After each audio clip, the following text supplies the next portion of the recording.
Excited na sa kanyang pagbabalik Afternoon Prime si Andrea Torres para sa upcoming series na Akusada kung saan gaganap siya bilang magtatahong.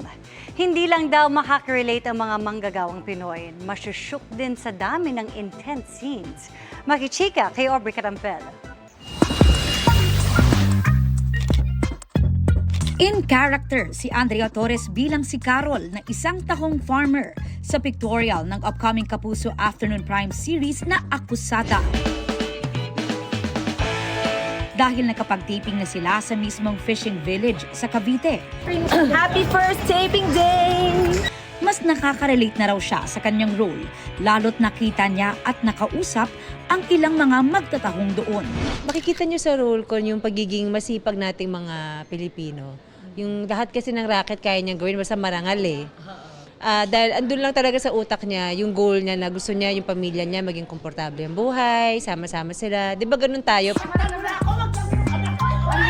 Tuwing taping day, lagi raw silang may mabibigat na eksena. Pero mas looking forward si Andrea sa gagawing underwater scenes. Wala akong formal training, pero di naman yata kailangan for this. Pero adventurous naman akong tao. Learning experience siya, and gusto ko yung ganyan yung nababasa ako, napapawisan ako, tumatakbo-takbo ako, type na type ko yung mga ganyan. Sa pagbabalik niya sa Afternoon Prime, na-miss daw ni Ada ang pumanaw na aktres na si Jacqueline Jose na nakasama niya noon sa huli niyang Afternoon Prime series na The Millionaire's Wife. Kasi ang dynamics namin sa mga gantong taping, sine-check niya yung mga performances ko. Lagi yan, gaganon yan. O kaya, gaganon yan. Or may mga bilin siya, try mo to, atake na to.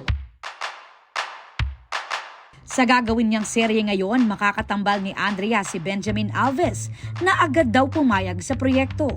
Dahil bukod daw kay Andrea, ay direktor nila si Dominic Zapata. Malaking tulong daw si Direk Dom sa kanilang heavy scenes. Napakaganda, napakabilis po ng story na to. Kumbaga po sa pace ng story, kung yung kadalasan na nasana yung mga kapuso natin na 3 weeks na lang aabangan, 4 weeks na lang aabangan. Ngayon, the same episode, yung kung nandun yung problema, nandun na din yung resolution. Kaabang-abang din daw ang mga eksena ni na Andrea at Lian Valentin na siyang gaganap bilang kontrabida. First day namin together, nasa bunutan na po ako. Oo. At yung sa bunot niya, hindi lang basta isa ha, talagang routine po siya. So far, so good yung chemistry namin together sa pag-artist, sa mga scenes namin kasama si Ben. Talagang nagja-jive kami lahat. Aubrey Carampel, updated sa showbiz happenings.